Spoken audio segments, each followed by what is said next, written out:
Now, I spent a great deal of time modeling great trainers. Teresia was talking about that. This course, Standing and Contribution, is being taught with huge audiences around the world. The last group was 170, with 40 people waiting and not being able to get in because of the size of the room and the group and the training assistants. The reason they're all coming to this program is because they do leave comfortable. They lose their weebie-jeebies. So Marilyn, what would you say, what would be a couple things that contributes to that? Like, how can somebody lose their weebie-jeebies? And it may be different for everyone, but I wonder if there's a couple common shifts that happen, or that we there's need to focus a on. couple of really important shifts. So we modeled great trainers, and we really noticed how they use their attention. How does the brain work? So great trainers, as they work with their audience, use their body-mind differently than people who just sort of walk in front of a group and say, "Oh, hello, everybody, here I am." In fact, they, first of all, what do you think they do with their vision? Connect with it? Well, they genuinely just allow themselves to keep scanning their audience. They're with the audience. What do you think a great trainer does with their tone of voice? Variety? Everything. In fact, a strong trainer is paying attention to their voice like music. And they learn to listen to themselves the way an orchestra conductor listens to the orchestra. I just want to ask, are you guys feeling sort of really enrolled with what Marilyn is saying right now? Like, I'm getting excited, and it's the way you're using your voice. That's a big piece of it. Would you agree? Yeah. Okay, so may I jump in? Sure. Okay. Go ahead. So I'm hearing love your audience, and I'd like to build on that later when I talk a little later, how we can really do that and choose audiences that we love. And tone of voice would be another key. Right. I remember when I did the Train the Trainers, it was really, we did a couple exercises, and that's the other great thing. It's hands-on, it's experiential. So if you have any insecurities about it, you're getting a lot of opportunity to practice. You practice hour by hour. Yeah, that's and you excellent. get immediate opportunities to see what works. So can you tell us a little bit more about tone of voice? Like, if we wanted to play with that when we're speaking, what can we focus on around that? Well, there's quite a bit. First of all, I mentioned we play our voice like an orchestra leader leads an orchestra.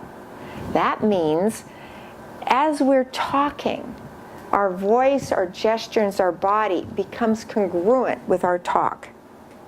Now, we do that in a way that allows us, we pay no attention to the body. We do pay attention to the space we're in. We're using the space just like you would use your living room. There's shelves up here. There's points on the floor that are 10 out of 10 and 1 out of 10. There's energy spots. There's dissociation spots. And there's tone building spots.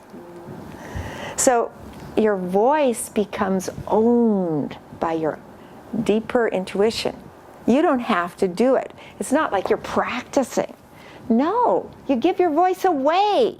You give your voice to what is most important that day to actually be accomplished. Now that sounds kind of woo-woo, but it works. It's called, some of you know the word, and you can all go with me. It's a 1 and a 2 and a 3, coach position. Whoa. Marilyn, can you give us an example of that, of, speaking to the, because you said you just go with your intuition and was it the purpose, what you're focusing on? Well, yeah, you need to know what you're going to accomplish with that group of people and by when. This is very focused on them getting a result. It's what we call participant-centered training. Now, you know, there's a lot of different kinds of training in the world. There is technology-centered training or data-centered training where people come in and they write like mad and go home with a sheaf of notes and put them on their shelf and not look at them again. We've all been to school, right? Now that isn't what we're doing at all. It's not data-centered. And it's not trainer-centered either. Now, you as a trainer learn to do a little razzmatazz.